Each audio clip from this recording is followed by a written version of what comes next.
अस्सलामुअलैकुम वीवर्स, कैसे हैं आप सब। उम्मीद करता हूं कि आप खैरियत से होंगे।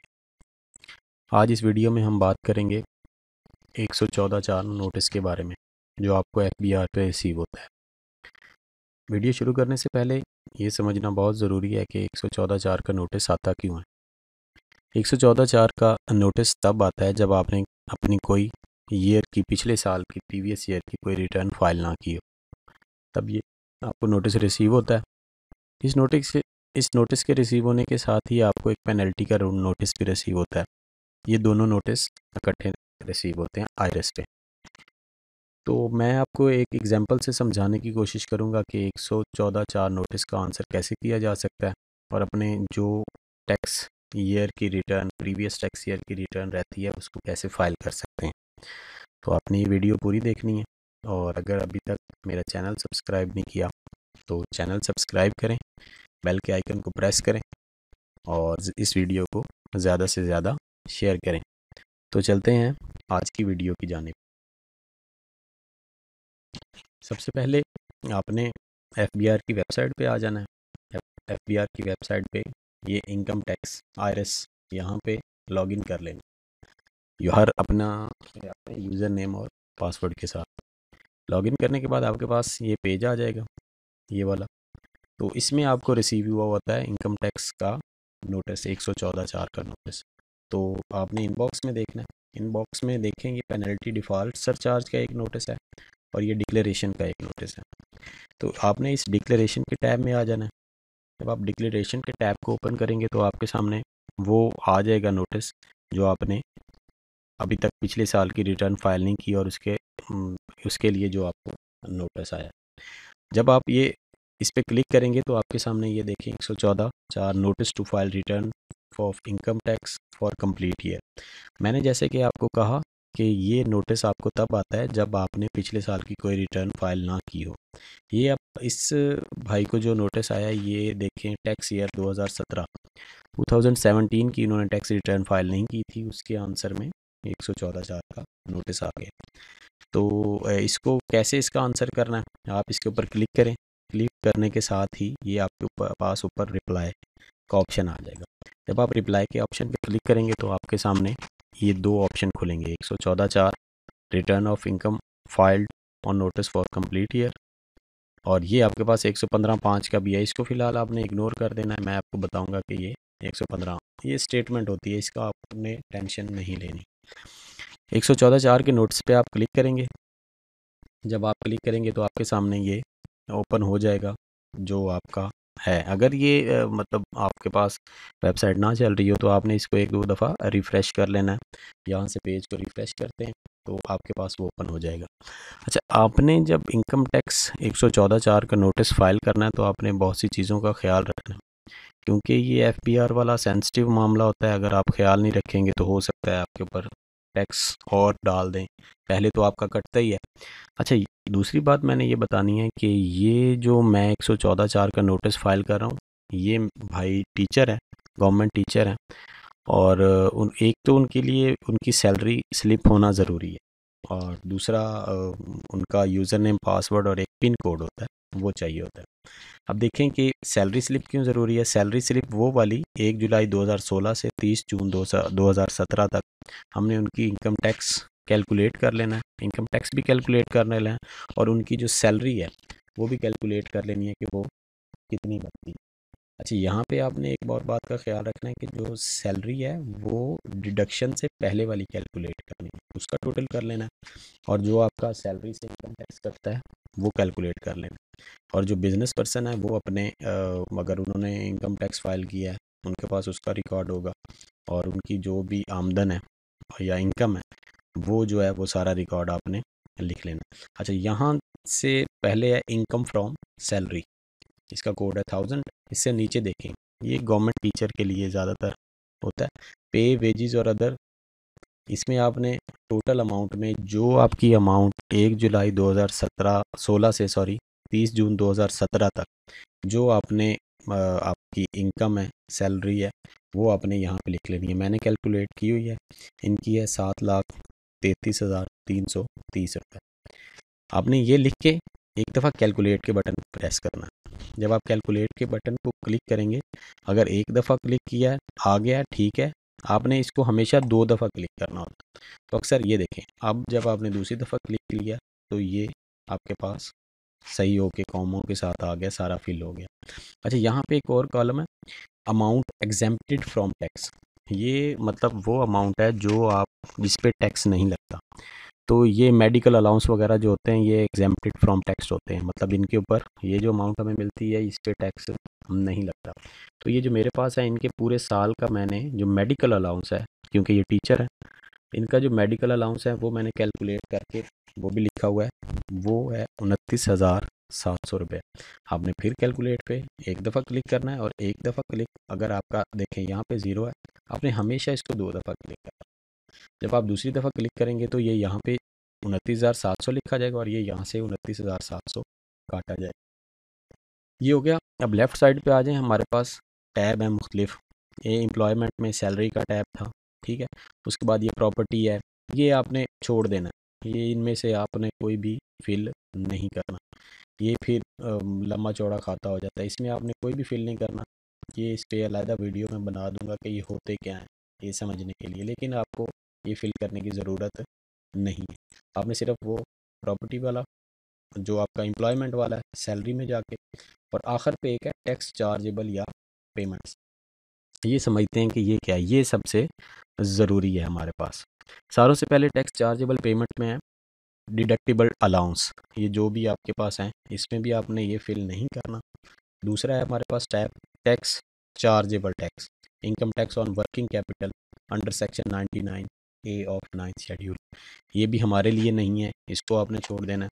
इसके बाद है टैक्स रिडक्शन, जो आपका टैक्स कटता है वो आपका जो आपका टैक्स कटता है वो आपने यहाँ पे लिखना है।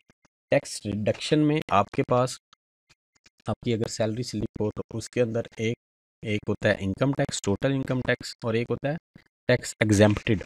यहाँ टैक्स एग्जेम्प्टेड में tax reduction for full teacher, उनको छूट दी हुई होती है टैक्स के ऊपर कुछ ना कुछ, वो मैंने इनकी इनकम जो सैलरी है उसके ऊपर लिखा हुआ है। इसको भी आपने 2 दफ़ा क्लिक कर लेना, एक दफ़ा और ये दूसरी दफ़ा। ये मैं आपको फिर बार बार कह रहा हूँ कि कैलकुलेट वाले बटन को 2 दफ़ा ही प्रेस करना है। ये टैक्स डिडक्शन हो गया। उसके बाद है टैक्स क्रेडिट्स, टैक्स क्रेडिट में भी हमने कुछ नहीं लिखना। उसके बाद है एडजस्टेबल टैक्स, ये जब आप इसको क्लिक करेंगे तो यहाँ पे हमारे पास लिखने वाली बात है, अगर आप प्रोविंशियल गवर्नमेंट एम्प्लॉय हैं तो आपने ये टैब फिल करना है, और अगर आप फेडरल गवर्नमेंट के एम्प्लॉय हैं तो आपने ये टैब फिल करना है। इसके अलावा ये बाकी हैं, ये आपने छोड़ देने। सैलरी ऑफ प्रोविंशियल गवर्नमेंट, जो आपका टैक्स कलेक्ट, जो आपके हर महीने सैलरी से टैक्स कटता है वो आपने यहाँ पे लिखना है टोटल करके पूरे साल का, 1 जुलाई 2016 से 30 जून 2017 तक। तो इन भाई का टोटल टैक्स कटता है 8,091 रुपये। इनकम टैक्स जो कटता है आपकी वो सैलरी स्लिप के ऊपर लिखा हुआ होता है। आपने ये बहुत एहतियात से फिल करनी है, और कैलकुलेट वाले बटन को हमेशा 2 दफ़ा प्रेस करना है कि दोबारा ये ऊपर भी लिखा जा सके। उसके बाद आ गया final fixed minimum average relevant reduce tax. आपने इस टैब पे जब आप क्लिक करेंगे तो इसके ऊपर एक और ऑप्शन खुलेगा, लेकिन हमारे पास जो सारों से इम्पॉर्टेंट टैब है ना, वो हमारे पास है लास्ट वाला, जो है कंप्यूटेशन। जब आप कंप्यूटेशन पे क्लिक करेंगे तो ये आपके सामने सारी डिटेल ले आएगा जो आपने अभी तक फिल की है। ये देखें, यहाँ से ये समझने वाला टैब है, ये आपका गलत हो गया, यहाँ पे अगर आप गलत हैं तो फिर आपका गलत हो जाएगा। इनकम फ्रॉम सैलरी 7,33,330, मैं फिर साथ साथ रिपीट भी कर रहा हूँ कि ये वो इनकम है जो 1 जुलाई 2016 से 30 जून 2017 से तक है, कटौतियों से पहले तक की। उसके अंदर मैंने जो गवर्नमेंट टीचर होते हैं उनको मेडिकल अलाउंस पे टैक्स नहीं लगता, वो पूरे साल का इनका 29,700 है। 7,03,630 इनकी अमाउंट है जिसके ऊपर टैक्स लगना है, ठीक है। उसके बाद ये जो है टैक्स चार्जेबल, यहाँ पे इनके ऊपर टैक्स चार्जेबल 7,309 रुपये। Final fixed average relevant reduced income tax, इसमें कुछ नहीं आ गया। नॉर्मल इनकम टैक्स जो है इनका 12,182 रुपये होना चाहिए था, लेकिन इनके ऊपर जो इनको छूट है वो 4,873 रुपये। और ये देखें, ये टैब है विद होल्डिंग इनकम टैक्स के आपने अब तक कितना इनकम टैक्स दिया है। और ये जो लास्ट वाला ऑप्शन है ना 782 782 रुपये, ये इसमें ये 3 कॉलम समझने वाले हैं, बल्कि 2 जो कॉलम है ना एडमिटेड इनकम टैक्स। अगर आपके पास यहाँ पे एडमिटेड इनकम टैक्स में कोई ना कोई अमाउंट आती है तो आप वो अमाउंट पे करेंगे तो आप 114 के नोटिस का आंसर कर सकते हैं। और अगर आपके यहाँ पे अमाउंट कोई आ रही है तो फिर आपकी रिटर्न गलत फाइल हुई है। आपने कोशिश करनी है कि यहाँ पे एडमिटेड इनकम टैक्स में कोई अमाउंट ना आए। अच्छा, रिफंडेबल इनकम टैक्स का ये मतलब है कि ये जो भाई हैं इन्होंने अपना सैलरी से या जो भी टैक्स दिया हुआ है वो 782 ये FBR से वापस ले सकते हैं। ठीक है, ये आपने देख ली, ये हमारी रिटर्न ठीक है, तो हमने इसको सेव कर देना। जब आप सेव करेंगे ये थोड़ा सा टाइम लेता है, और अगर आपकी वेबसाइट ये FBR की ना चल रही हो तो आपने इसको 2-3 दफ़ा रिफ़्रेश कर लेना है। उसके बाद ये देखें कॉरिस्पॉन्डिंग सेव्ड सक्सेसफुल। ठीक है, जब आप ये सारा कुछ करेंगे तो ये बाकी ये टैब नहीं समझने वाले, डाटा है, डाटा हमारा समझने वाला था वो हमने कर लिया। उसके बाद है ये वेरिफिकेशन। आपने इस वेरिफिकेशन के टैब में आ जाना, सारों से पहले आपने सेव करना है। उसके बाद ये वेरिफिकेशन का टैब आ गया, ये भाई का नाम, ID कार्ड। अब ये मैं आपको पिन कह रहा था कि आपको 114(4) ये जो FBR है इसका आपको यूज़र नेम पासवर्ड आना चाहिए और पिन आना चाहिए। तो ये 4 डिजिट होता है या 6 डिजिट होता है। मैंने 4 डिजिट इनका भाई का 4 डिजिट पिन है जो मैंने लगाया। वेरीफाई पिन पे क्लिक किया, कोड वेरीफाइड सक्सेसफुली, ठीक हो गया। अब मैंने आप इसको फिर वेरिफिकेशन भी हो गई, ये भी हो गया। अब मैंने इनको पहले सेव किया। आपने जो काम करना है वो आपने सेव करना है, और सेव करने के बाद ही आपने सबमिट करना है। अगर आपका कोई एरर आ जाता है, जैसे यहाँ पे एरर नहीं आ रहा, सक्सेसफुली है, तो फिर आपने इसको दोबारा देखना है कि एरर कहाँ पे आ रहा है। जब आप सबमिट के ऊपर क्लिक करेंगे ये थोड़ा टाइम लेता है। ये वो कह रहा है कि अगर आप सबमिट कर देंगे तो बाद में आप इसके अंदर चेंजिंग नहीं कर सकते। इसको मैंने रिव्यू कर लिया था तो इसलिए मैंने यहाँ पे यस का बटन प्रेस कर दिया, तो ये हमारे पास सबमिट हो जाएगा।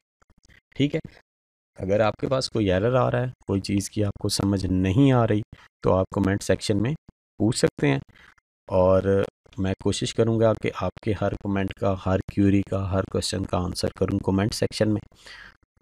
ये यहाँ से आपको देखने वाली बात ये है कि यहाँ पे ये ज़ाहिरी बात है, थोड़ी सी जो है ये जो आपका आ रहा है ना पेनल्टी या डिफ़ॉल्ट सरचार्ज, इसकी आपने कल टेंशन नहीं लेनी कि ये हमें नोटिस ये क्यों आ रहा है।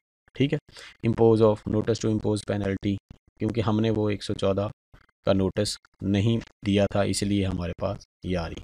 अच्छा, अब आपने ये जो किया है इसको आपने एक दफ़ा कर लेना है रिफ़्रेश। जब आप रिफ़्रेश करेंगे तो उम्मीद है कि आपका ये जो हमने 114(4) का नोटिस फ़ाइल किया है, जो आपने रिटर्न फ़ाइल किया है, ये कंप्लीटेड टास्क में आ जाएगी। और अगर ये कंप्लीटेड टास्क में नहीं आती तो फिर आपने इसको 1-2 दफ़ा और रिफ़्रेश करना है या थोड़ा सा वेट कर लेना है। आपके पास वो लाजमी 114(4) की जो आपने फ़ाइल की है वो लाजमी आ जाएगी। आपने कंप्लीटेड टास्क में देखना है, उसके बाद रजिस्ट्रेशन है, ये बाकी सब छोड़ देना है। डिक्लेरेशन में जब आएंगे तो आपके पास सारी इनकम टैक्स की इनकी जो अब तक की फ़ाइल किए हुए हैं इनकम टैक्स रिटर्न, वो सारे सामने आ जाएंगे। ये देखें 2020, 19, 18। अच्छा, 18 में, और यहाँ पे एक और मैं आपको बात बता दूँ कि अक्सर होगा ये कि आप जब आप आखिर पे वेरिफिकेशन के बाद सबमिट करेंगे तो आपको एरर आएगा कि जी आपने वेल्थ स्टेटमेंट नहीं फ़ाइल की। आप वेल्थ स्टेटमेंट फ़ाइल करें, उसके बाद आपका ये डाटा कंप्लीट हो जाएगा। 17, 18 ये हर साल के हमने तो एक इनकम टैक्स रिटर्न फ़ाइल करनी होती है और एक वेल्थ स्टेटमेंट फ़ाइल करनी होती है। ये देखें जी, वेल्थ स्टेटमेंट इनकी भाई की पहले कर दी थी 114(4) का सॉरी नोटिस। अब मैंने ये इनकी कंप्लीट हिस्ट्री हो गई, ये जब से ये IRS के ऊपर रजिस्टर्ड है तब से लेके अब तक इनकी ये कंप्लीट हिस्ट्री होगी। 2017 का पहले नहीं था, उसका नोटिस आया हुआ था। ये देखें, ये मतलब उनकी पीरियड की डेट थी कि जब आपने करना था, ये आज की है 6 अप्रैल 2021। ठीक है, तो ये आपने सारी चीज़ों का ख्याल रखना है। अगर आपको फिर भी समझ नहीं आती तो आप मेरे से कमेंट सेक्शन में पूछ सकते हैं। मैं आपको हर क्यूरी का आंसर करने की कोशिश करूँगा। ठीक है। तो ये हाँ, ये दिखाना चाह रहा था 2017। ये देखें पहले नहीं आ रहा था, ये रिफ़्रेश किया तो ये अब आया 10 अप्रैल। ये आज की डेट आ रही है, आज हमने फ़ाइल किया। तो पहले नोटिस भी आया हुआ है, इसकी वेल्थ स्टेटमेंट भी हो गई। और वेल्थ स्टेटमेंट कैसे फ़ाइल करते हैं वो मैं आपको बता दूंगा। अच्छा, अगर आपने इसका प्रिंट लेना है, इस पर आप क्लिक करें। क्लिक करने के बाद जब ये हाईलाइट हो जाएगा तो यहाँ पे ऑप्शन, जहाँ पे रिप्लाई वाला ऑप्शन आ रहा था, वहाँ पे आप व्यू कर लें इसको। व्यू करने के बाद यहाँ पे आगे हमारे पास एक ऑप्शन आ जाएगा प्रिंट का। उसको आपने प्रिंट करके अपने पास सेव रख लेना, कि आपसे अगर कोई पूछे भी तो आपने कहना कि मैंने अपने 114(4) के नोटिस का आंसर कर दिया। यही मैं बस आपको लास्ट चीज़ दिखा रहा हूँ। मैं फिर कहूँगा कि अगर अभी तक आपने मेरे चैनल को सब्सक्राइब नहीं किया तो आप चैनल को सब्सक्राइब करें, और कोई क्वेश्चन हो तो आप मेरे से पूछ सकते हैं, और कमेंट सेक्शन में आप पूछ सकते हैं मेरे से। यहाँ से आपने इसको प्रिंट कर लेना। जब प्रिंट करेंगे तो ये खुद ही डाउनलोड होने लग जाएगा। जब डाउनलोड होगा तो आपने इसको बाद में प्रिंट निकाल के अपने पास रख लेना। तो अगर इसके बाद भी अगर किसी को समझ नहीं आए तो वो मुझे कमेंट सेक्शन में मेरे से क्वेश्चन पूछ सकता है। ये देखिए मैंने प्रिंट पे क्लिक किया तो ये डाउनलोड होने लग गया।